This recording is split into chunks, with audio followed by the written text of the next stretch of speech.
Hello everyone, welcome to Vanya Hub. Vanya Hubৰ মই last time দুটা কুণ্ডানৰ set দিছিলোঁ colour কিটা ডিফাৰেন্ট আছিলে আৰু এতিয়া যেহেতু কাস্টমাৰে অকনমান ট্ৰেন্ডত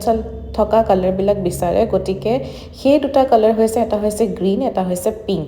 আৰু এতিয়া খুব চলি থকা এই গ্ৰীন কালাৰটো আসলতে যিকোনো ধৰণৰ কাপোৰৰ লগতে বহুত বেছি ভাল লাগে আজিকালি যেহেতু কন্ট্ৰাষ্টত মানুহবিলাকে জুৱেলাৰীবিলাক পিনে গতিকে যিকোনো ধৰণৰ কাপোৰৰ কালাৰৰ লগত পিংক বা গ্ৰীনটো বহুত বেছি ম্যাচিং হয় গতিকে এটো হৈছে প্ৰথম সেটটো বহুত বেছি ধুনিয়া ডিজাইনটো আগৰ কিটা নিচিনা সেমে হয় আৰু ইয়াৰ যোনটো গ্ৰীন হয় হেতু একদম পান্না যোনটো গ্ৰীন হয় একদম ট্ৰান্সপাৰেন্ট হে তেনেকুৱা বহুত বেছি ধুনিয়া এটা সেট হয় নেক্সট পিসটো হৈছে পিংক কালাৰত অকনমান ডিজাইনটো ডিফাৰেন্ট হয় ইয়াত গুটে সাইডটো ষ্টোনৰ ওয়াৰ্ক আছে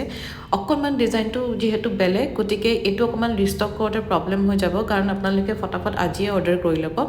কাৰণ এটো ডিজাইন বহুত বেছি এটা ডিমান্ডত আছে মাৰ্কেটত আৰু আপোনালোকে চাব পাৰে যে কালাৰটো কিমান বেছি ধুনিয়া মই এনেকৈ হাতত উঠাই দেখাই দিছো যেহেতু দামীটোত হয়তো আপোনালোকে গম নাপাবও পাৰে গতিকে ইমানেই ধুনিয়া ট্ৰান্সপাৰেন্ট এটা লুক আছে ন সেই কালাৰটোত বহুত বেছি ধুনিয়া হয় আৰু বহুত বেছি মৰম লগা এটা পিস হয় গতিকে আপোনালোকে ফটাফট অৰ্ডাৰ কৰি ল'ব আৰু যেহেতু ওয়াৰ্কটো বহুত বেছি ধুনিয়া হয় কাৰণ ফিনিশিংটো বহুত বেছি ইম্পৰ্টেন্ট হয় যিকোনো এটা বস্তুত গতিকে আপোনালোকে চাব পাৰে মই ক্লোজকে দেখাই দিছো যে কিমান ধুনিয়াকৈ এটো বনোৱা হৈছে গতিকে অৰ্ডাৰ কৰিবৰ কাৰণে আজি ডিএম কৰিব থ্যাংক ইউ